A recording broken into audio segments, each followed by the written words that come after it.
My new part-time home radiated southern charm as I climbed its steps. The two-story white farmhouse was sprawling, with two grand porches, four large columns, and a deep veranda wrapping around the second floor.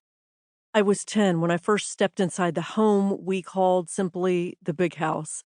A modest guest house stood about 100 feet away, and compared to it, the big house was palatial, with its generous, gracious rooms recalling a different era altogether. The farmhouse was built in 1895, and for decades it sat in Lockhart, a small town in Texas about 12 miles away from our ranch in Fentress. My grandparents bought it for $50 and then transported it to the 150 acres of land that they owned. I was intimidated by all of it. Before we moved there, the property was a boisterous hog farm that I enjoyed visiting. I could hear the piglets squeal throughout the night, and my father constantly warned me about naming them because you know why. One hot August afternoon, I swung open the main screen door of the big house and stepped inside our formal dining room. A gorgeous oil painting of an aristocratic woman hung above a century-old oak credenza that we used as a buffet during holidays. On the left-hand side wall of the dining room was a double-sided red brick fireplace. On the other side of that wall was the parlor. My father would sit by the fireplace every December as our pecan wood burned. He would grade the final exams recorded on small exam blue books from his law school classes at the University of Texas, his career until he died in 2005. The big house was a spacious home featuring a study filled with my father's history books. Next to it, there was a narrow staircase leading to the master bedroom. Under the stairs was a secret cupboard lined with canned goods. Everything in the house felt as if it were either an antique family heirloom or a shabby, discarded piece of country furniture. A plethora of cats and dogs patrolled the grounds, occasionally sneaking inside for a respite from the Texas summer. During the day, the big house was a kid's fantasy because there were so many places to tuck away. I adored it.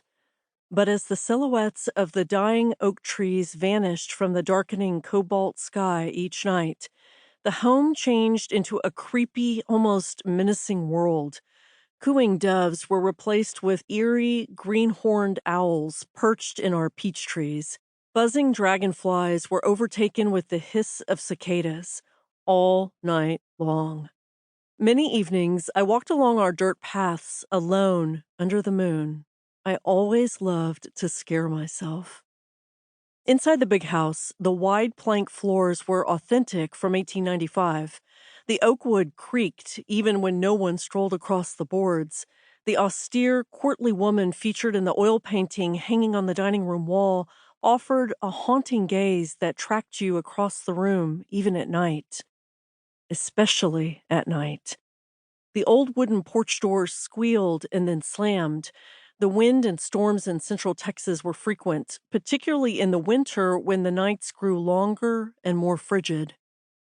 My stepmother was convinced that the farmhouse was haunted, stalked by specters from a century ago. She reminded me of that theory often during my weekend visits, just to frighten me in a playful way. I slept in a small bedroom downstairs, one floor below my parents' and just feet from the ghostly painting. My stepmother whispered about the big house's ghastly history. For years, Caldwell County's first undertaker had lived in the home in the late 1800s, and he had worked in it, too. Hundreds of bodies had passed through its doors and into the parlor, the same room where our Christmas tree sat each year. The undertaker examined and prepared cadavers for burial, people who had died from disease, farm accidents, old age, or even murder. This was a macabre home with a dreadful past, a building rife with spirits, or so said my stepmother.